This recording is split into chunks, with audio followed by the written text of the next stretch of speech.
Last time we spoke about the various manifestations of the hostile beings, their forces, and the destructive role that they play. I was told that it was a very scary performance and didn't leave a very happy taste in the mouth. But I suppose facts have to be told. And today, to make up for the negativity last time, I propose that we'll speak of the manifestations of God, of the divine. Now,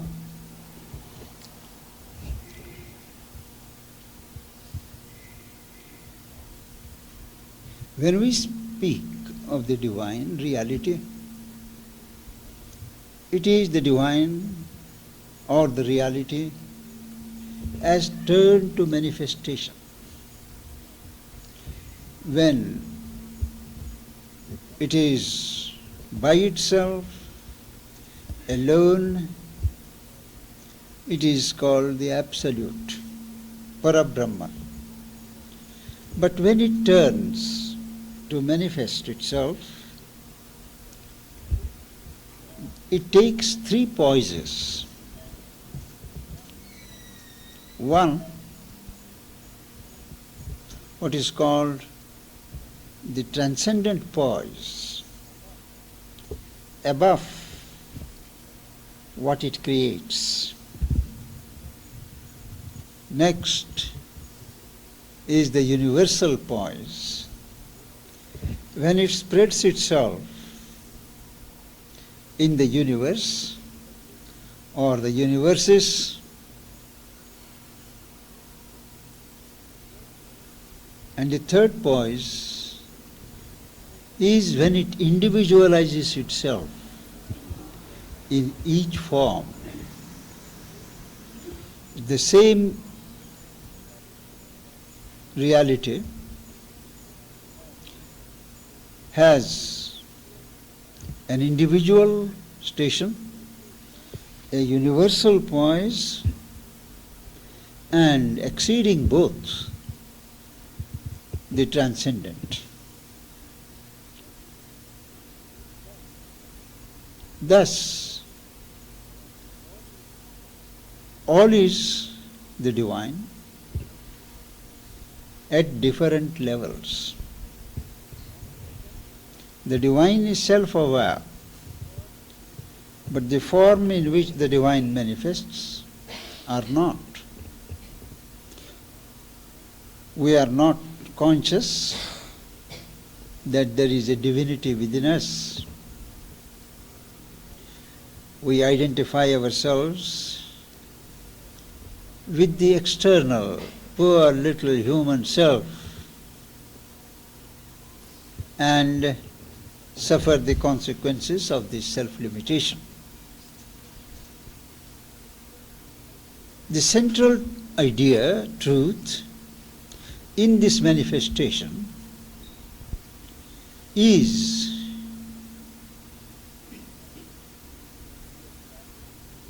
to establish the divine consciousness on earth, in this universe. Earth is the center of the universe with which we are concerned, and the evolution of consciousness through the various grades is the central objective. The consciousness which is lost or hidden in matter slowly does its grades and is intended to reach its destination in the divine source from which it departed. at one point. Nature, that is, the intelligence in nature, works out this process of raising the level of consciousness, organizing that consciousness in the forms which are ready, making forms ready for the developing consciousness. And in this process, everything plays its part. Where nature as it goes, nature as we know it, is unable to take certain steps, the divine consciousness manifests the powers that are required in the situation,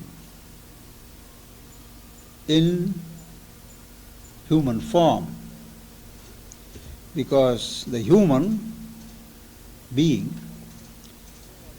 is the most evolved form, creature, and the purpose of evolution is to be achieved through this highest evolved product of nature. So certain powers are manifest in certain individuals in different fields, and these powers, though they may be manifest in a general way in the universe, they are specially manifest in certain intensities, concentrated intensities in individuals who establish new departures, register new growths in their respective fields. These are called vibhutis. A vibhuti is where a divine power is manifest in a special intensity. The vibhuti need not be only a spiritual vibhuti. What we call genius, when it's the real genius, that's a vibhuti. And this vibhuti can be and has to work in different fields.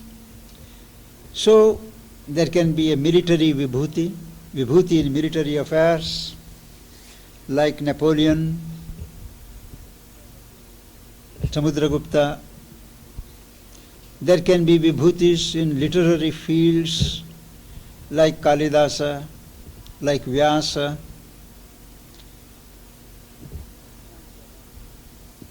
And there are a number of moderns who are special manifestations, like even in history, like Leonardo. They are vibhutis.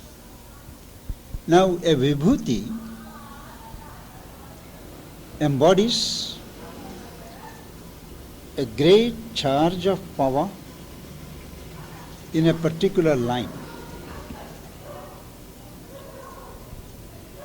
He may or may not be conscious that he is a vibhuti. normally he takes it to be his own power, own achievement, own gift. And each such vibhuti leaves a mark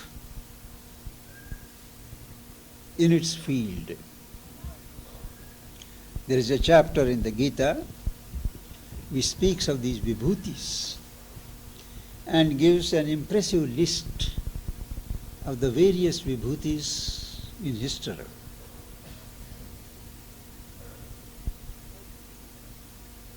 While vibhutis come quite frequently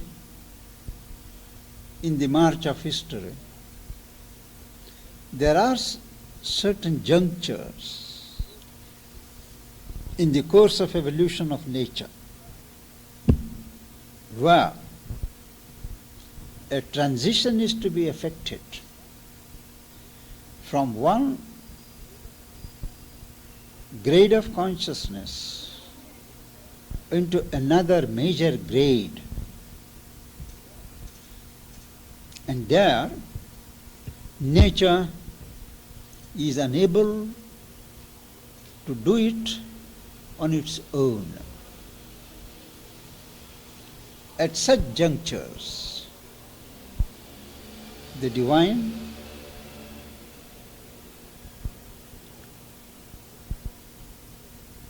takes an unusual step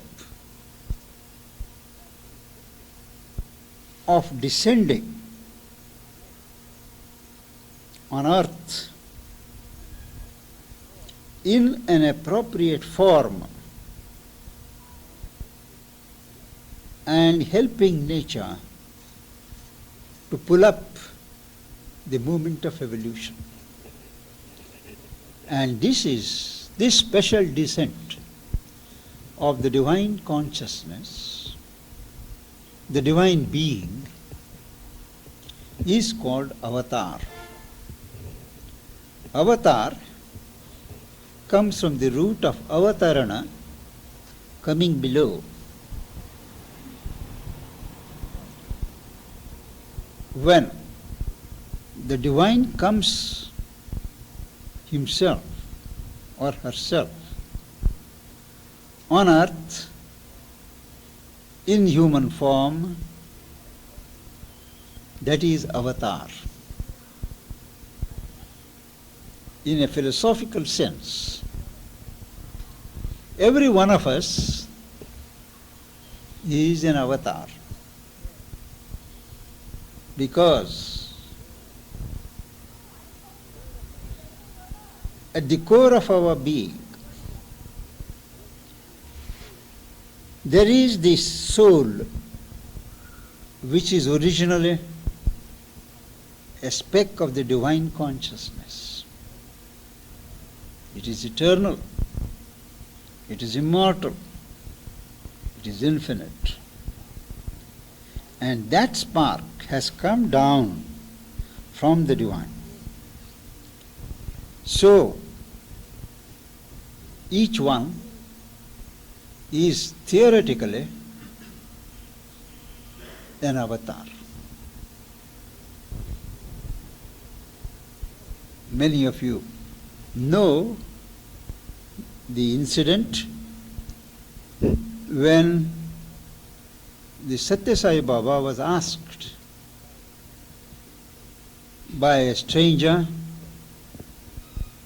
who was mystified by the adoration, the eulogy with which his devotees regarded him. He asked Satya Sai Baba, all people here call you an avatar. Are you one? He was cool. He coolly replied, yes, I am. And you too are. Only I am conscious, you are not. And as Mother said in another context, to be conscious is the purpose of your life. To become conscious of the divine presence in yourself is the object, is the purpose of life. When this avatar takes place, the phenomenon of avatar takes place, the person who is an avatar is always conscious of the divine being, the divine consciousness housed in him. He does not need to realize it by sadhana or by yogic discipline. It is self-evident to him. He may or may not declare himself to be that, but if he is called so, he does not deny, he does not object. It is common for disciples to look upon their guru as the avatar. And it is perhaps good for them to do that, because thereby they don't incur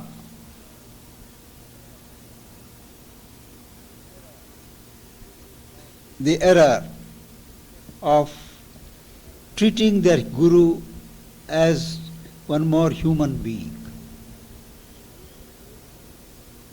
Deshike manava bhrantim. The Shastra says, don't delude yourself that your guru is a human being. He may have a human form, he may have human nature, but that part in him which deals with you, which links you to the divine, is divine. Whatever his defects, whatever his shortcomings, the part that functions as the guru to a sincere disciple is a divine part. So it is not wrong for disciples to treat and call their gurus as divine. It is only wrong to force that conviction on others, to deny that liberty and freedom to other disciples regarding their gurus. Now, coming back to the main theme of avatars, which are special descents of God at special junctures in the evolutionary course of the earth being. Sri Aurobindo illustrates what he calls the parable of the 10 avatars, Dashavatars as we call it. He says it is a popular account, but it illustrates certain fundamental truths.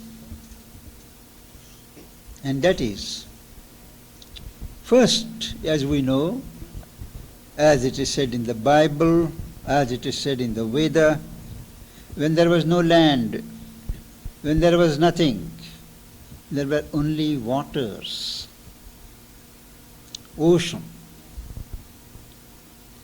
And the divine descends as fish, a water animal, a water creature, presiding over the water creation, preparing it for the next step of land formation. And when the land is formed,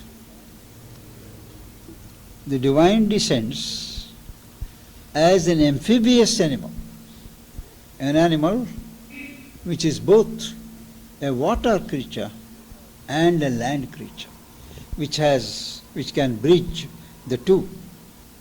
It is the kurma, the tortoise. When the land creation is sufficiently organized,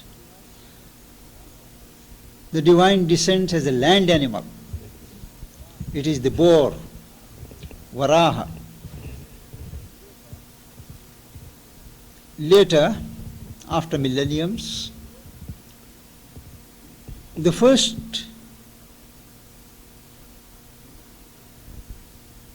human creation starts, and to bridge the gulf between the animal creation and the human creation, we have the Narasimha avatar, half lion and half man. It is not a sudden transition. There is a logic, there is a bridging. The lion man, after that, the next round comes the dwarf man, wholly a man but a dwarf, Vamana. But that dwarf, the midget man, has the capacity, the potential to occupy all the three worlds. That is the characteristic of Vamana avatar. The next comes the Rajasic man, man with violence, passion, anger, legacies of the animal creation, but in human form, a Rajasic creation, that is Parashurama.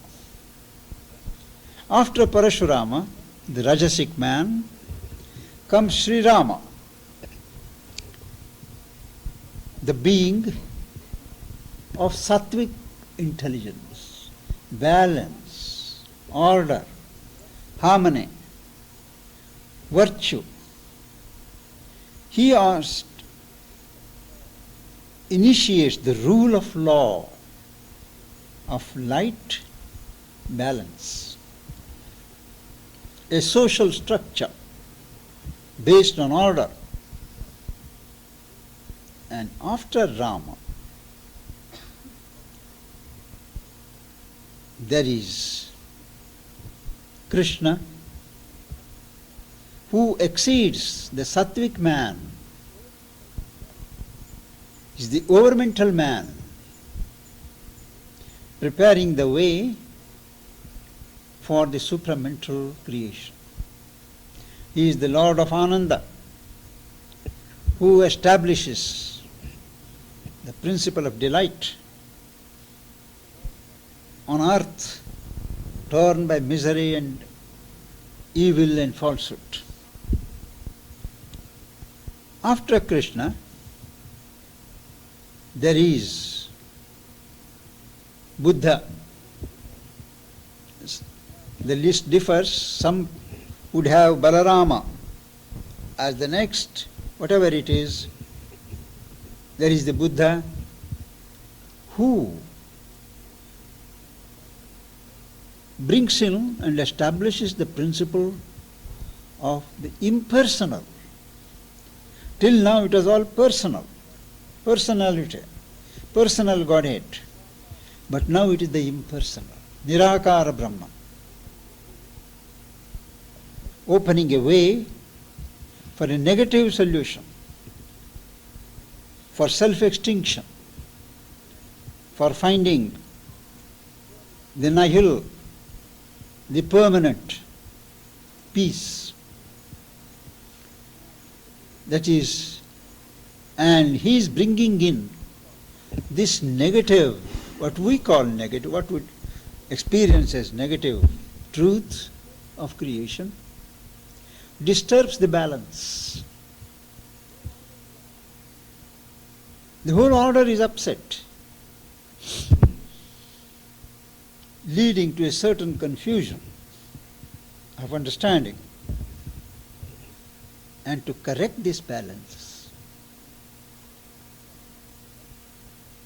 the last avatar, Kalki, is anticipated. Now Kalki is a symbol. Though it is described that Kalki comes on a white horse with a weapon in his hand to destroy all the evil that has survived and open a new age.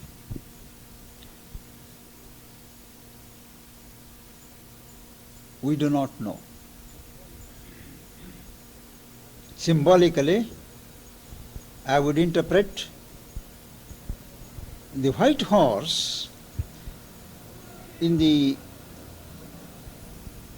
occult traditions. Horse signifies power, Shakti. White denotes purity. So, immaculately pure power, that's the vehicle on which the Purusha comes, the supramental Purusha. He comes on purified energy, purified power. Who is this Kalki? When is he going to come? And what will be the form?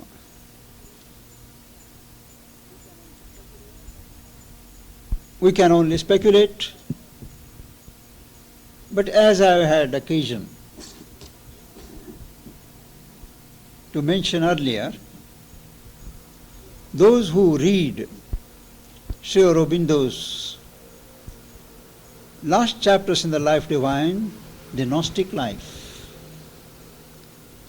and the later writings of the Mother, observations on the supramental manifestation, will agree with me that this new avatar is not going to be an individual avatar. Not one person who is going to usher in a new age, but it will be a collective avatar. A number of individuals who succeed in evolving the Gnostic consciousness, whether in one place or in dispersed areas. There is a close knitting of consciousness, and it is these individuals, Gnostic individuals, either individually or as units, so many units of Gnostic societies, they will form the medium through which the new consciousness will not only manifest but will organize itself, dig itself in and become a permanent feature of this creation. So Kalki, as I see it, is going to be a collective avatar. So the whole idea of avatar is, it is something natural, something to ease the process of evolution. And it is because of this arrival and the descent of divine consciousness in human form or appropriate form at critical junctures in history that the world is what is today. There may be differences about the precise list of the avatars. And one more concept, and that is, a real avatar is always conscious that he is fully divine. He houses in his body a divine being, a divine consciousness. But there are cases where this awareness or consciousness of divinity is confined to certain areas or comes in certain periods. Somebody's mind only may be divinized, may be holding the divine charge. Somebody may feel human and still divine, like Christ. Son, I am the son of man, son of the Father. And I and my Father are one. So when he is the Son of Man, he doesn't feel divine. But when he relates himself to the Father, he is one with the divine. Such instances, like himself, like Chaitanya, they are what would be called partial avatars or amsha avatars. The Vaishnava tradition also speaks of weapons of Vishnu, the various weapons manifesting as Balarama, manifesting as so and so. There is a truth in it. You can say they are vibhutis, manifesting particular potencies in the being of the divine. Thus far about the main principles of Avatarhood.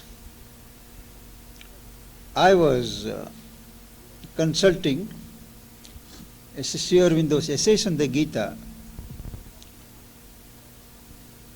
to brush up my memory of what he has said on the subject.